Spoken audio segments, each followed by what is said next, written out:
Well, welcome everyone. Thank you for coming this morning. We're happy to have you here to talk about post-harvest water. This curriculum is actually one module out of a full day curriculum that has been approved by the FDA for growers. Produce growers never had a federal regulation they had to comply with. It was all self-governing and buyer's requirements as far as food safety went. And now we are entering into a phase where we do now have new federal regulations which are coming into play that are minimum standards for the safe harvesting and growing of produce. Amongst Tennessee, many of our growers are not going to have to be compliant with these regulations. They're actually exempt from them.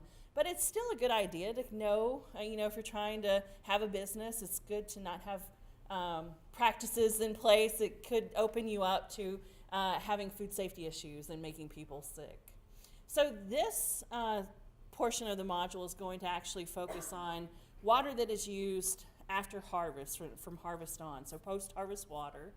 So we'll talk about the quality of that water, because if it is contaminated, you can contaminate a lot of crop that's going to be consumed relatively soon since it's during that harvesting period. Identify the ways that water can become contaminated so you can better control that on your farm. We'll talk a lot about what we call cross-contamination. And that term, it may be kind of odd, but it's actually just microorganisms transferring from one surface to the other. And it's one of the ways that water is really great at cross-contaminating if it does contain some of these harmful foodborne pathogens. Understand the purpose of using antimicrobial products, including sanitizers.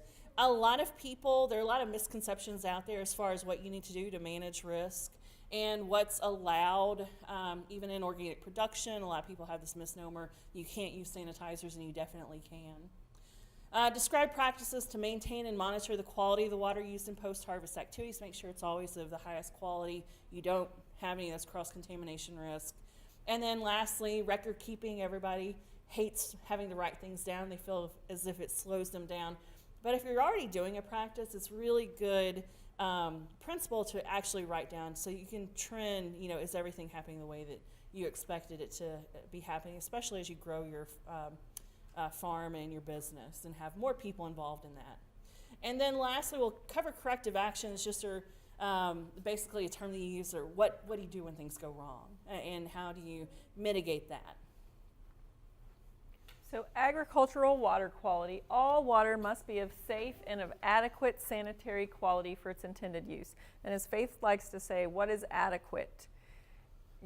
Generally a grower thinks if they have water coming out the spigot, that's going to be adequate.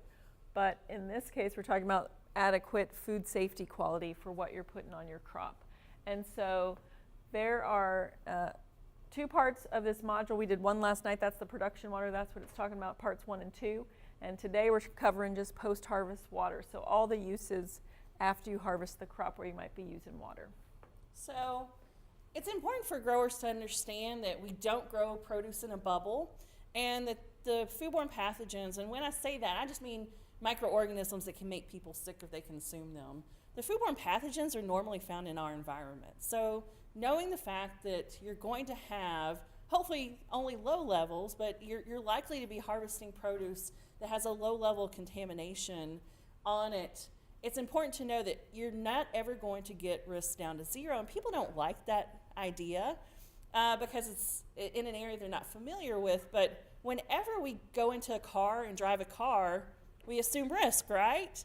And so we know that there's risks that could happen, but we still take measures. We drive the speed limit, we put on our seatbelt, we make sure that we're doing things that we can to help mitigate that risk. And that's exactly the sort of philosophy you need to have when it comes to food safety in your farm.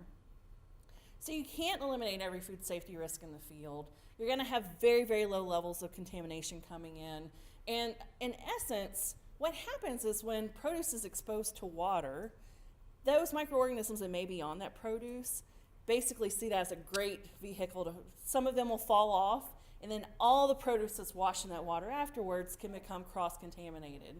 So that's why we say really mitigating this risk and keeping your eye on the ball here in post-harvest water quality is one of the key areas we need to focus on.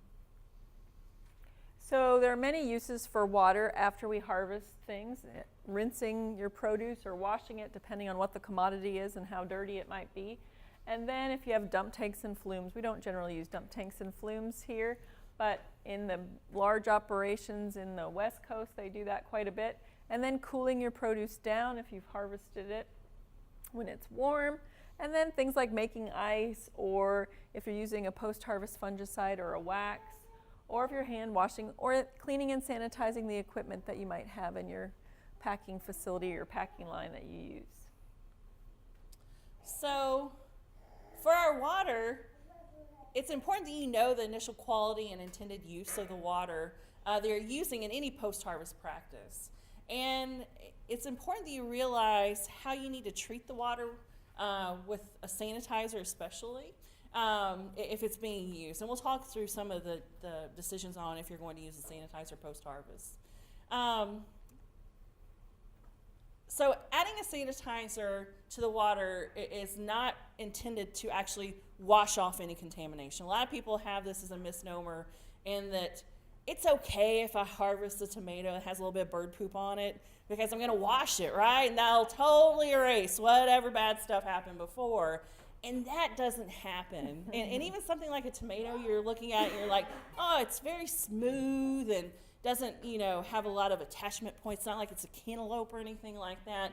But in reality, there's lots of little nooks and crannies that these microorganisms can hide in, even in a relatively smooth piece of vegetable or fruit. And so you're never going to be able to fully remove anything once it's on there. What will happen is you'll have a few stick on there and then a few fall off in the water inevitably. So you have great risk of multiplying your issues. That's why we like to use a sanitizer in the water, because in essence that sanitizer then will interact with the microorganisms that fall off in the water and inactivate them or kill them. If you ever use a sanitizer, it has to be labeled for its intended use. These products fall into the same exact category that our pesticides do. They have to be approved by the EPA for that purpose, so for washing fruits and vegetables or for sanitizing food contact surfaces. And so you have to make sure you do have that label to back it up. There are many sanitizers available. The Southeast Vegetable Handbook, which you all had copies of, is it page 243. 243 in the back of that actually has a list of all the sanitizers that are, not all the sanitizers, but many sanitizers, the trade names that are available that we'll cover today. And it also has a table for washing and for the equipment, so you can look at that. So Faith mentioned cross-contamination a little bit ago, and that just means that pathogens that are introduced by other produce or non-produce material in or on harvest containers, on water, food contact sources, or other sources, anything that comes in contact with produce can result in cross-contamination. So that can be your workers' hands if they're not properly washed. That could be clothing. That could be your produce containers, your packing table, your conveyor belt, water and tools, anything that's going to come in contact with that produce. If it's not clean, it has the potential to cross-contaminate and get dirt and pathogens on that produce. So for water that we use for irrigating and for applying pesticide sprays in the field, there are different water quality criteria than what we have for the water that's used post-harvest. We have the highest criteria for this water because essentially if there happens to be foodborne pathogens in there, then you're going to have a high risk of actually getting that cross-contamination. So any water that's used for any post-harvest practices can have no detectable generic E. coli per 100 milliliters of a sample. Again, this is for that water that's going to actually be coming in contact with that produce. And so a lot of people can say, okay, I can see the water that I'm washing produce in, but what if you're icing down broccoli or something along those lines? It's also that ice, so you have to be cognizant of the fact of, okay, I need to really get a feel for what my water quality is in general. In addition to making ice, we also have hand washing. So while that's not coming in contact with the produce itself, it's going to be contacting the people's hands who are going in and packing out that produce. Again, a biggie here is that you can use municipal water, you can use well water, groundwater, but you cannot use untreated surface water. So if you're getting water from a pond or lake or something along those lines, while you can use that for irrigation, you can't for post-harvest washing. So what is required in the FSMA rule for testing untreated groundwater and public water supply sources used in post-harvest? So for untreated groundwater, that would be a well. You need to test it to get a baseline 4 times during the first season over a period of a year while you're in production. And then every year you take an additional sample, and then that would roll off and you'd get a reading of your water quality for all of those averaged together. And for a public water supply like municipal water, you just need a copy of your test results from your municipality or a current certificate of compliance. And we often talk about the public water supply. You know that they're getting that certificate there where they're treating the water, but a lot can happen between where they're treating that water and when it gets to your farm. So it's often a good idea to take a sample just to know what your water quality is, even if you are using a municipal source. Make sure you don't have any issues going on. So a lot of people have questions about how to sample. And I would say you always need to establish a relationship with the lab that's going to be doing your water sampling up front. And in essence, they'll provide you with the materials you need to actually sample the water that you're using. They'll provide you with a sterile bottle. Typically that sterile bottle is going to be empty, but occasionally it comes with a small tablet in the bottom of it. That tablet's actually meant to neutralize chlorine if you're using municipal water that may be in that water source. So it's nice to know that you're not supposed to dump that tablet out. It's supposed to be there, so please use it. You're going to need to provide them with a fairly large volume of water because you notice that measurement's per 100 milliliters. So many times they'll actually give you slightly above 100 milliliters just in case something happens in the handling. They definitely have enough to create that 100 milliliter sample that they're going to have to analyze. Again, you're going to need to label that bottle with the water source, the date, the time, anything you'll need to, when they give you the results back, to identify where that sample came from and when it was collected. Again, typically we tell people to let their equipment come on and run for about 1 to 3 minutes so that you're not catching it when it's fresh out and starting up. So you get a better idea of how that water's truly running. And then you're going to want to make sure that you immediately place your samples that you take in coolers with ice packs, and they should be delivered to the lab as soon as you can. Some require that you get it to the lab within 6 hours. Others say overnight is fine. So just check with your lab and their specific instructions. Where are water labs around here? So I was going to say the closest lab to you, and on our one of our fact sheets we had in the back about testing your water, there's a list of them on the back there. The closest one to you would probably be Memphis, the Waypoint Analytical Lab, or there is Waters Lab in Kentucky, and I'm not sure how far that would be from here. That might be your closer lab. Yep. And then there are, Tennessee Tech has a lab as well in Cookeville, but that's a pretty good haul from here, so. Yep. So the next question is like, okay, I know how to collect a sample. What tests do I need to have the lab, test for? Because many times they're not going to necessarily be able to recommend that to you right off the bat. So unless they work with a lot of fruit and vegetable growers. So the FDA has one recognized method that it views as the gold standard. And again, the EPA is the leader in testing water. So they have identified method 1603 as the standard for testing water. What happens is that you'll see here, this little white disc is actually a filter. And that filter has holes in it, but they're sized so that microorganisms actually can't pass through. The water can pass through, but microorganisms will get caught on that. So you put the filter on top of this siphon, you're able to draw a vacuum, and then this little collector where your 100 milliliters goes, then it gets filtered through. That filter is then placed on top of an agar petri dish where those microorganisms are incubated at the temperatures they really prefer, and they're able to grow, and these little dots are actually the microorganisms. And we go through and we count. Again, you're always looking to have none present in there for your post-harvest water, so clearly this would not meet the specifications there. Method 1603 is a little bit hard for many labs to pull off because it does state you have to get the water sample to the lab within 6 hours, and then they have to process the sample within 2. There's a lot of timing difficulties there. You may not have a lab, within driving. Do you really want to spend a whole day driving a water sample to the lab? So the EPA does have a list of testing methods that have been found equivalent. The FDA has only recognized a subset of these as equivalent for this testing purpose. And we're going to cover those on the next slide. So you're going to want to make sure that you're using one of the methods that just because it's on the EPA list doesn't mean the FDA gives it a thumbs up, because there are numerous tests on that EPA recognized list. I have another question. Yeah. Generally speaking, how much would a water test cost? So the question was, generally speaking, how much will a water test cost? We've seen as low as like $15, and we've seen as high as like $50, $65. So it's 75. 75. So it's a good idea to shop around and Call see the what would be lab. the best fit.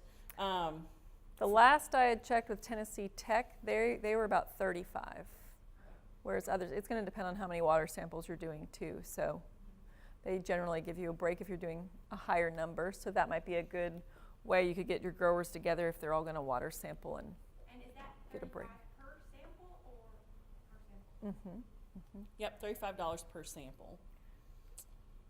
So the FDA has determined that these tests specifically from that EPA recognized list are also equivalent. The top ones are still membrane filtration methods. So you're still taking the water, filtering it through, and counting basically on different types of agar to get your generic E. coli populations. This last group down here is what we call most probable number, and they're actually more commonly utilized within the testing world. And many people, if they've had tests done, it's probably been the CoAlert QuantiTray. And instead of actually counting colonies, what it does is it takes the water sample, it divides it into small little wells, and essentially if the microorganisms are there, they cause a color change. So you count positive wells. So it's a little bit easier for many of the labs to actually implement. And so if you've had a water test done in the past, you'll probably know if it was this method, because instead of coming back as a CFU, which stands for colony forming unit, it'll say MPN, which stands for most probable number, because it's not quite the same thing as counting a colony. And this is a pretty big deal, and this just happened that they've approved these in the last month or two, because before it was only that MTech method that Faith mentioned on the previous slide, and we didn't actually have a lab in Tennessee that could perform that test. So that was a big deal for growers, and if you have to have this done and you have to get it there in 6 hours and there's no lab in your state that does it, it really adds some challenges. So we've done a water study. We did it back in 2011 through 2013, and the labs we used all did the CoAlert QuantiTray, so that's readily available here. So this is talking about single pass water, and this is water that you're just going to use one time, like coming out of your water source, and then you're not going to try to recycle that water in any way to reuse for washing purposes. And single pass water must not have any detectable generic E. coli in that 100 milliliter sample that we just talked about. But the produce safety rule does not require water treatment for single pass water. And if you are going to use antimicrobial products like sanitizers, they can be added as a good agricultural practice, because again, as Faith mentioned, they can help prevent the spread of those microorganisms. They can also reduce the buildup of what we call biofilms in your equipment and on your food contact surfaces. So biofilms are basically when bacteria gets together with some glue, basically bacteria glue, and forms a nice layer inside on your equipment in different areas. And it's really hard to remove. So sanitizers can help prevent them from building up. And an example of like single pass water would be if you have a spray table, and so you're taking water and it's going onto that, but it's not going to be recirculated in your system. Spray bars, things along those lines are good examples of single pass water. So for batch water, that's the other type of water we commonly see in washing. Batch water, on the flip side, is where if you had like a 5-gallon bucket or a larger volume of water, that you're actually submerging produce into to wash them off. But you're not changing out that water each time, so you're going to expose that produce that comes afterwards to whatever the produce that came before dropped in there.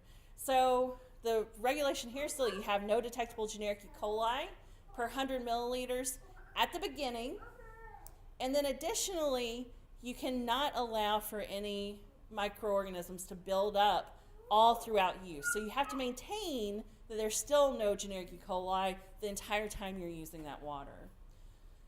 Again, treatment is not required, but it can be used to maintain water quality and reduce cross-contamination risk.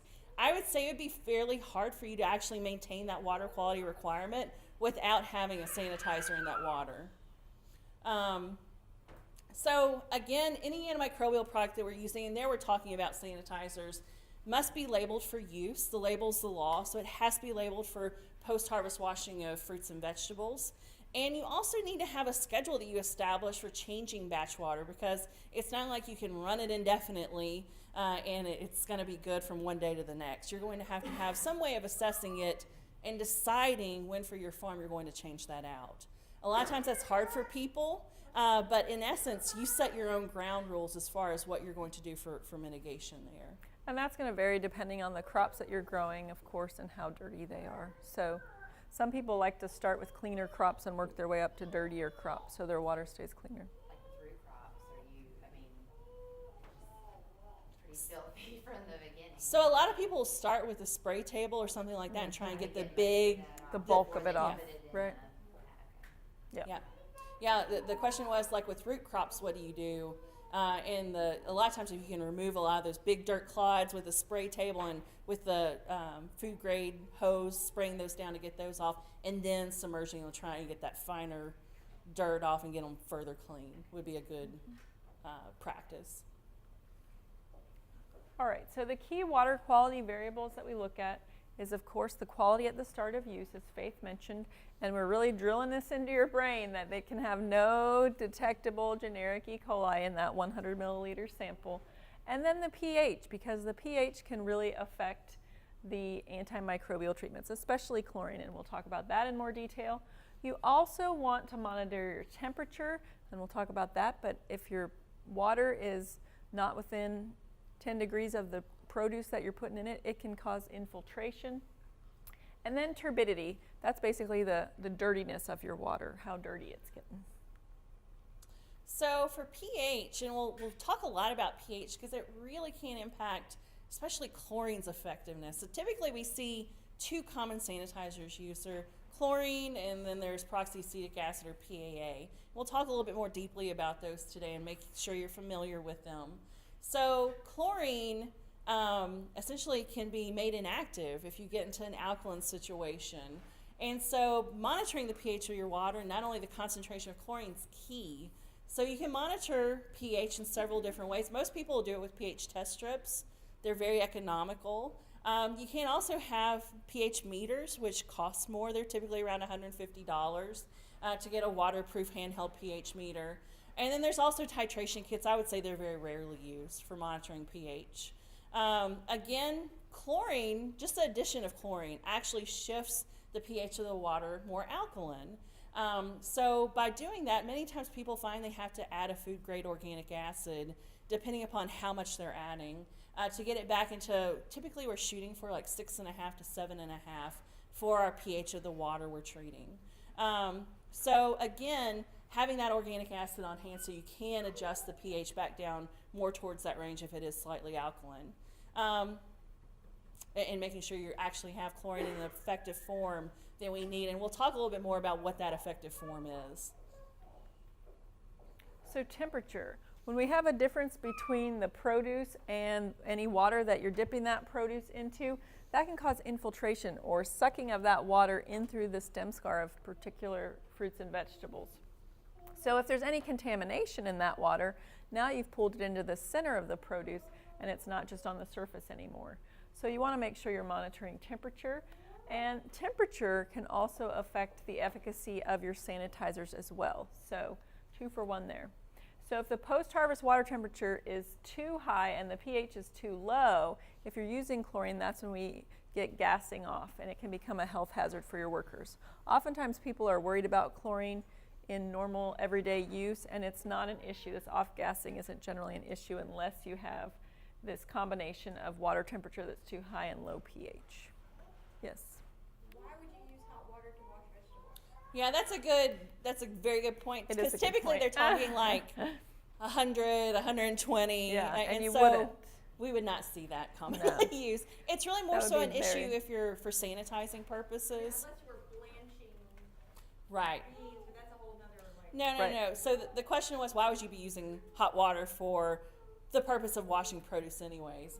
Typically, it's not going to be an issue, but you never can tell. People have always surprised me with the approaches they design for certain things. Right. And it's really more so an issue if you're sanitizing with hot water, because again, we do see greater activity, but once you get above 120 to 140, that's really too hot of water, and where you're going to start to see chlorine gas evolving out.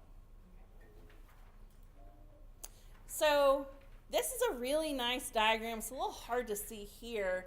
This speaks to infiltration. So there are basically air cells inside produce. So if you take hot produce and stick it in cold water, those air cells actually contract, and they will actually draw in water from that produce is submerged into. So this is a cantaloupe, and it's showing really nicely how with this blue dye, you've had infiltration of that water into the cantaloupe, and it's actually gone quite a bit into the actual cantaloupe itself. It's not like it's just isolated right around the rind. You see, you have really almost down to the core where you have infiltration of that dye. Now, again, that's why with many of our larger commodities, tomatoes, cantaloupe definitely come to mind. Apples. Apples. We would want to see you monitoring that temperature of the pulp of the fruit that's coming in there, and making sure you're within 10 degrees Fahrenheit of that pulp temperature, so you do not run this risk of infiltration. And again, it's more so those larger meteor, what I call meteor, but it have actually some pulp to them. A lot of people ask questions, and well, what about leafy greens? They don't necessarily, because many times you are cooling them down with water, they don't necessarily have this same dynamic going on, just because there isn't, Yeah, I usually dump them in like ice water just to yeah. keep them fresh longer once. So Yeah. yeah, okay. Yeah, so a lot of people do have questions about leafy greens, And and it- that isn't a Yeah, and if you think of the surface of the fruit, Yeah, and you're it's a picking this different stuff, and dynamic. It's really hot. So I can start in the morning. Yeah, try to pick early in the morning. Yep. Try and keep them under shade. Get them out of the field as soon as you can. Yeah, but and then put them in a cooler sometimes. If you are picking them in the middle of the day, would be a good approach before you go into washing When you're them. washing them. Yeah. Okay. Turbidity is what we use as an indicator of when you should change your water. And basically, this is any organic matter that gets in that water. So that could be soil, that could be plant material, anything there. And so you want to change it whenever you've reached whatever limit you set for your farm and the products that you're growing. And the methods to monitor turbidity, you could get a turbidity meter, or you could get a Secchi disc method. You have more on that Secchi disc somewhere? I don't, but in essence, that is how they've commonly applied for surface waters to actually look at turbidity. And it's In essentially- boating. Yeah, it's essentially white and black quadrants. And then you essentially put that in when you can't see those quadrants anymore is when you actually have too turbid of water. So some people just get like a pasta container and put that Secchi disc down in the bottom and then their water in there so they can look down and see if it's no longer visible. So it's a really good low-cost method for smaller growers to use. And then turbid water can also reduce your treatment effectiveness. Again, especially for chlorine, it's going to bind to any organic matter that's in that water. So if you use less turbid water, your chlorine is going to be more effective, basically. Or you'll need to add more sanitizer because of the turbidity of your water. And it can also affect the accuracy of your sanitizer and pH readings. Yeah, so if you think about using a test strip for looking at a color change, a test strip in brown water is going to come out, guess what color? Brown. So you're not going to be able to see those color changes as you go through. Brownish So, blue. yeah, if you're looking for something else. So a lot of people ask, well, how do I know when I need to change my water? In essence, you need to develop a program, an SOP, a standard operating procedure for determining if you're using batch water when you need to change it. And in that, it depends on actually what you're harvesting, because if you're harvesting root crops, you're going to have much higher organic load coming in with that soil than you would for some other crops. So it's just saying an arbitrary time period is not always going to fit the bill. You can do turbidity measurements, but as Annette was saying, either equilibrating things to a color scale, so if it's a light brown, then we go through and change and trying to develop that, or the Secchi disc. In essence, University of California, Davis, Trevor Suslow has developed the Secchi disc is black and white, but he's actually changed it to colors of brown. So he should be coming out with something a little bit more developed on that, so you can actually attribute that back to turbidity measurements and color measurements and help you out there. Again, volume. If you're only running a low volume, you're not going to have as much organic load being introduced there. Product flow and operating conditions, size of scale is what it's really speaking to there. If the product's being pre-washed before it actually comes into that batch system. The type of antimicrobial product, we'll talk a little bit more in a second about. Peroxyacetic acid isn't as dramatically impacted by organic load as chlorine is. And again, the type of equipment you're actually washing in. Are you talking about spray bars? Are you talking about systems where you're actually submerging the produce down into that water? And also with the type of produce, it's going to matter how the weather was. You know, if you're growing cucumbers or summer squash and it's on the ground but it's been dry, or you're growing it on black plastic so it's keeping it fairly clean, that's going to be different than if it's raining and you're getting, you know, mud splashed on it and things, and you're going to need to wash it before you take it to market. So all those things come into effect there. Then disposal of your used water. You want to make sure that wastewater from your produce washing or cooling is disposed of properly so that it doesn't serve as another source of contamination to your produce and the fields that you're using to grow that produce. So you don't want to roll it back into the field. Hand washing stations, like this one over here on the right-hand side, you need to have that catch basin there if it's not connected to a drain, so you're catching that water after you wash your hands with it. Because if you're standing there washing your hands, it's going on the ground, you get your boots in it, and it has any contamination in it, and then you're going back to the field, you're going to contaminate wherever you go. You also want to check your state, local, and EPA regulations on discharging water into sewers or leach fields or any surface water. So when we talk about antimicrobial products, most people who've never been, introduced to that before, they're like, what are you even talking about?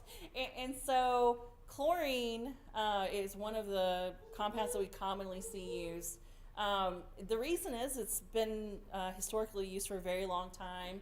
It is cost effective and it is readily available. The downsides to it it is corrosive. So if you have metal, even in stainless steel, you can see pitting if you're not using the correct concentrations, and it's highly reactive in a concentrated form.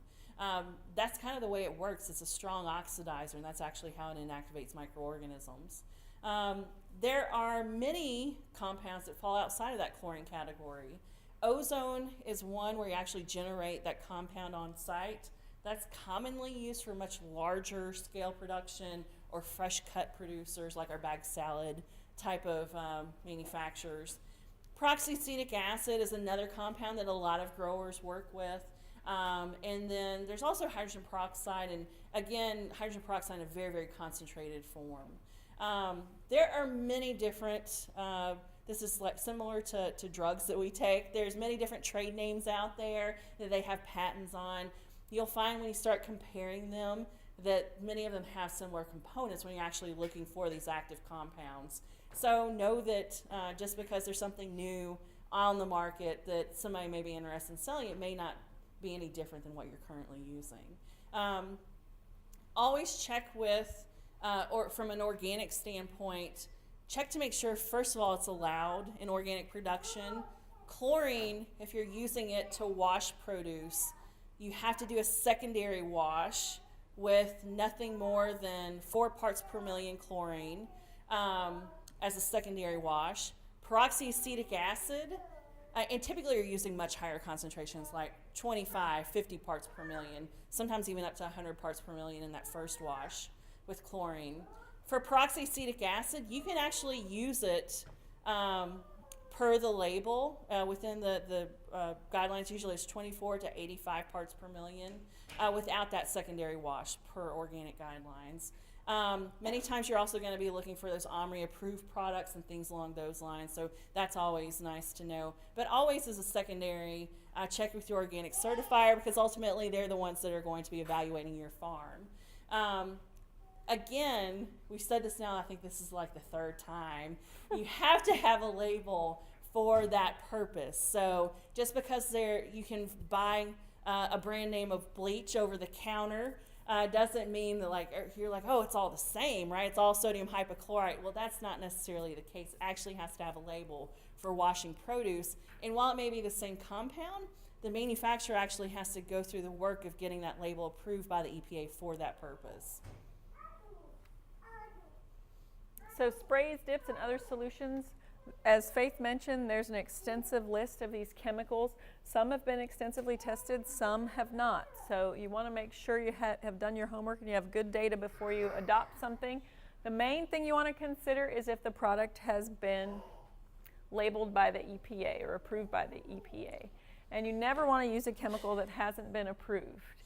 And you want to use it only at that approved level. So just like a pesticide, more isn't better. To dose it in there, you want to use it at that label rate. And that's not only for food safety, but that's also for the quality of your crop. If you're really dosing these things high, they're not going to have a shelf life. They're going to start to go down pretty quick.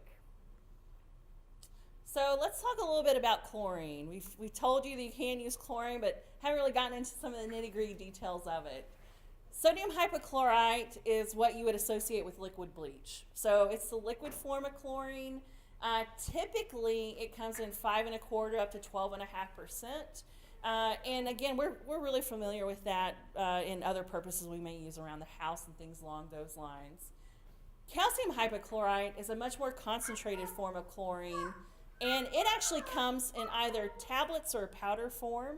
And many people, for post-harvest washing purposes, would prefer to handle calcium hypochlorite just because you don't have a lot of water basically that you're paying for in that, so it tends to be a bit more cost effective. Not to say that some smaller producers don't stick with sodium hypochlorite in the liquid form. Chlorine dioxide is not commonly used by small to medium growers. It is slightly more reactive, so you get a bit more bang for your buck there, but many of them haven't started to implement that chemistry yet. So chlorination, as Faith mentioned a little bit earlier, it's going to be relatively inexpensive, so that's why a lot of people like to use it. And you can reduce pathogens that are in that dump tank or in your hydro cooler, wherever you're having a large amount of water. And it's going to reduce that transfer of organisms to your healthy fruit, so it's going to stop them right in that water. It can also kill some existing pathogens on fruit surfaces, but again, we don't want to take fruit that may have bird droppings on it, stick it in here and think we're good to go. But this is actually where it's least effective. It might get a few of those organisms off, it's not going to take them all off. And as Annette likes to say, a lot of times you get a double benefit. You're doing this for food safety, but you're also going to be controlling for some of those plant pathogens or decay microorganisms that would reduce your shelf life otherwise by using these antimicrobials, since they're all microorganisms that we're targeting. So amongst the things that affect chlorine's effectiveness, we have water pH that we'll touch on. Concentration, typically the larger the concentration, the more activity you're going to see. However, there is a labeled maximum use that you have to abide by. Contact time's the same way. Typically, the longer the contact time, the more activity you're going to see. Again, on that label, it's going to tell you how long your contact time should be in that application. Organic matter in the water is the biggie. It is going to drastically impact chlorine's activity, and we'll touch on that very briefly. In addition to water temperature, typically the warmer the water, the more active chlorine's going to be, but once you get above that 120 to 140 range, you're going to be too hot, which is really not very practicable for washing produce, but in other applications. So when we think about chlorine, if we put chlorine into our 5-gallon bucket, Doing that is called chlorine dosage. So the full amount we add is known as a chlorine dosage. Do it one more time. When that chlorine goes in there, in essence, what happens is that you have chlorine begins to interact with inorganic matter. So if people have really hard water, what happens in this phase is that you get basically salts forming in that water. So you're paying to make salt at that point in time. And that's known as chlorine demand. And so that's going to happen automatically as soon as that chlorine goes into the water.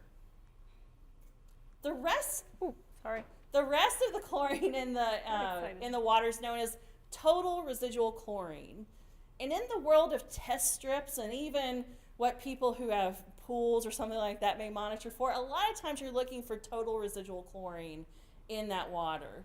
For purposes of food safety, though, that is not what we want to see. We do not want to be monitoring for total residual chlorine. And the reason why is whenever you have organic matter in the water, the next thing that happens is that chlorine will start to interact with that organic matter.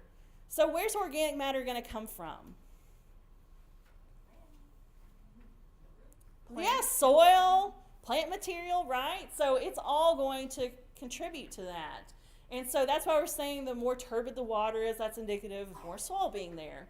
That is called combined residual chlorine. And what you're actually left with is free residual chlorine. And that's actually what we want to monitor for. So free chlorine or available chlorine a lot of times is what this term's called, but that's the test strip you're actually going to want to get because that's going to correspond with what actually is able and available to kill microorganisms in that system. So in looking at free versus total chlorine, since free chlorine gives us the antimicrobial power, that is what we're always going to monitor for. And again, sometimes they call free chlorine available chlorine. However, free chlorine must actually be in that correct form, and that's really influenced by the pH of the water. So what happens, and again, not to give y'all a junior chemistry badge for today, but the reason we say that pH matters is that when you put chlorine in any of its forms, sodium hypochlorite, calcium hypochlorite, chlorine dioxide, what it does is it actually goes into the water and it will form an acid, and that acid is called hypochlorous acid. And that acid needs to be in this fully intact state for it actually to inactivate microorganisms. And that tends to only happen when you have the pH at like upper limits of 7.5 and more acidic. We're going to have hypochlorous acid predominating. Once you get pH above 7.5, what happens is that hypochlorous acid actually breaks apart into hydrogen ions and then a hypochlorite ion. So these are two charged particles, positive and negative, and in essence, those charged particles will not interact with the microorganism and kill it. So it's not going to be effective once we get that pH in that alkaline region 7.5 and higher. This shows very nicely the effective pH on the percent of chlorine in our solution. And just like I was saying, as you increase above 7.5, you're going to only have 40%, 30%, until you get down here to a pH of 9 where you have less than 10% of that available, that hypochlorite ion is going to predominate by far and away. You're not really going to have any hypochlorous acid there to do the job. So for calcium hypochlorite, this is the one that's going to be in the, it's basically like a briquette form. Think of charcoal, but in chlorine form. And so this one is the one that a lot of folks use because it is easy to handle and easy to store. You're not paying for that water there. Other stuff you want to say about that? Yeah, so if we looked at the, and again, we're not promoting that compound over anything else, but if we looked at that compound's label, the thing we'd want to see is to make sure it's labeled for that intended use. You would be looking for things like an EPA registration number that's going to be on that label. And then you're going to check and make sure it actually says it's approved for commodity washing. So this says commodity fruit and vegetable washing.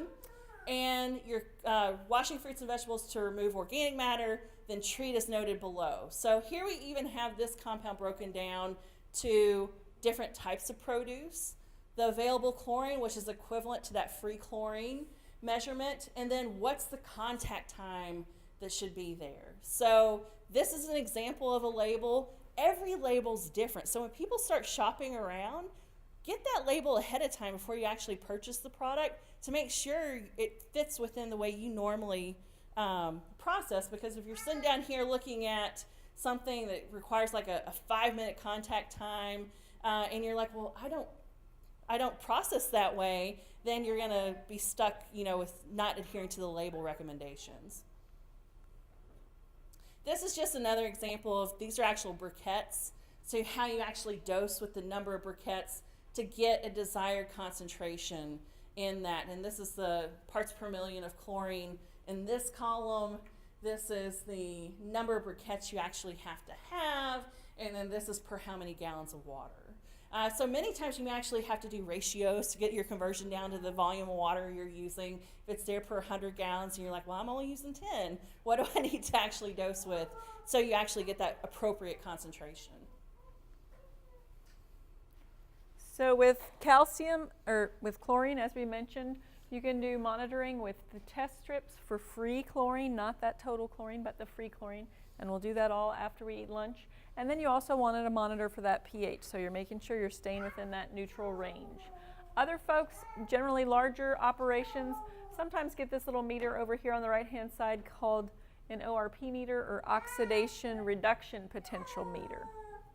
And that is a way you can kind of have continuous measurement over that system instead of using the strip every half hour, every hour, depending on how much produce you're running through that system.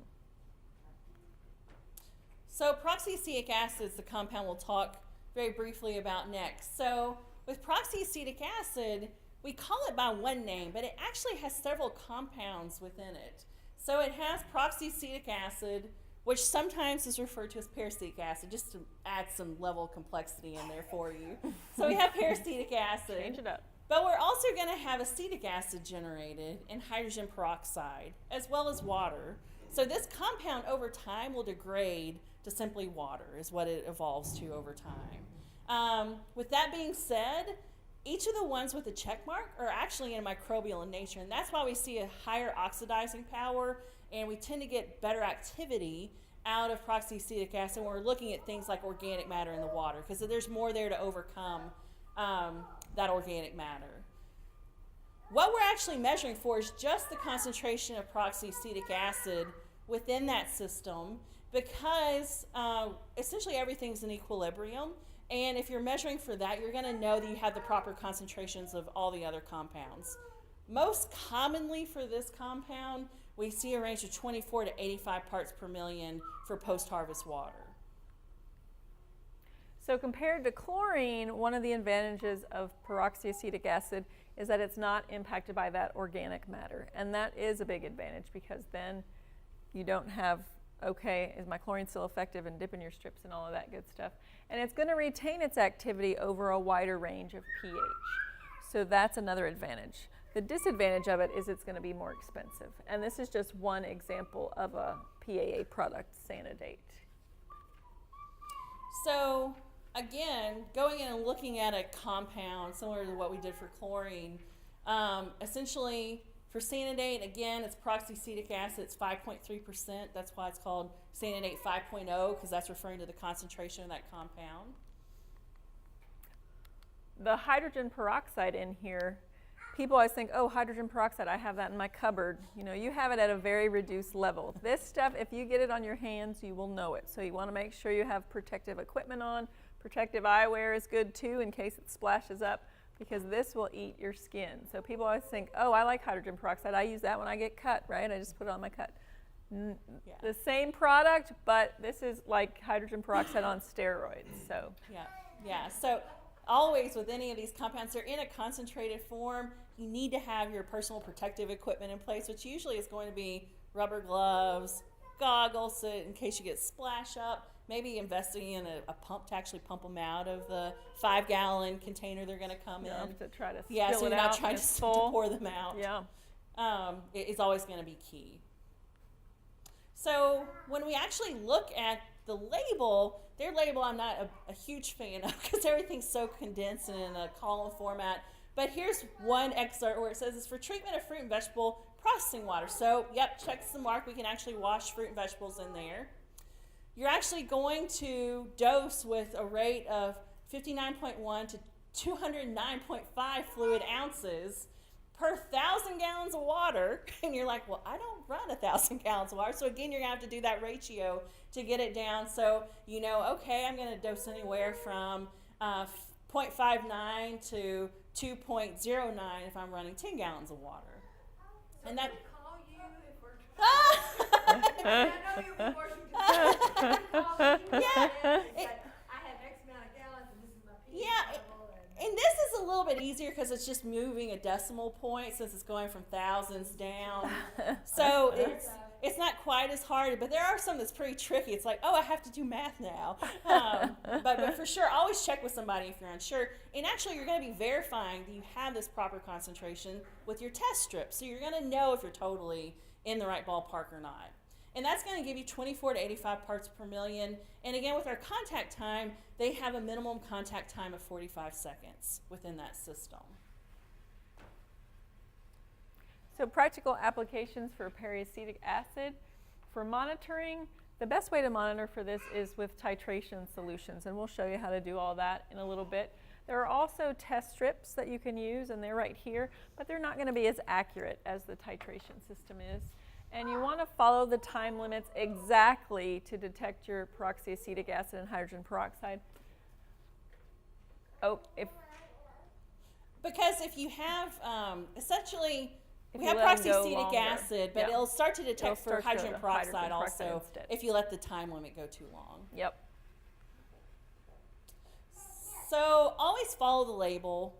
And again, you've heard this now 5 times, but this is an example of you can't just go out and buy something off, the store shelf and without seeing that label. So here's an example with Ultra Clorox. That specific type of Clorox does have an EPA registration number. Here's where it says for fruit and vegetable washing. They go on down here, say you can use a maximum rate of 25 parts per million, and you have to have a contact time for 2 minutes. So that may work with your system, it may not. There are very few beyond this over-the-counter uses of sanitizers that you can buy at some of our common stores. So you may be going through a supplier to get that. But that's not unlike what you would normally do for other inputs. Mm-hmm. Know that you can't get the Ultra Clorox that's scented with lilacs or whatever, that's Or spill lemon. proof. Because each of those additives actually aren't food grade. So it's very specific as far as what this label corresponds to. Again, the things you're going to want to think about are contact time, your concentrations, and then always know that you need to be monitoring to make sure, just to verify you have that appropriate concentration. So each sanitizer is going to have its specific ways to monitor its levels. You want to use those right monitoring tools. They may be automated or they may be manual. And any water treatment, including sanitizer, must be monitored while you're using it. You don't just want to put it in and go. And you want to check with the supplier if you have any questions. And we've already talked about the tools you can use for monitoring. And you'll actually get some hands-on experience and see how a lot of people are scared to use them the first time, but once you get trained on them, it's pretty, you can Like, oh, understand this how is they're pretty easy. easy. Yeah. So this is an ORP meter. This is what one looks like. Again, you can buy them where they just bob up and down in the water, and they'll give you that ORP measurement. Again, as we stated before, this is an indirect measurement of how much of a compound's in there. So typically, we're looking from 700 to 825 millivolts. It's important to know that ORP's a measurement you can use only for chlorine. For peroxyacetic acid, it's not accurate enough due to all those other compounds in there. So you'd actually have a meter for peroxyacetic acid if you wanted to go with a more automated system. Once you get your business up and going and you start selling, $1 million worth of product a year, you can have this totally automated where it actually will monitor for levels and actually inject, so you keep a standardized method. But most people go with the test strip method when they're small to medium scale. Yeah.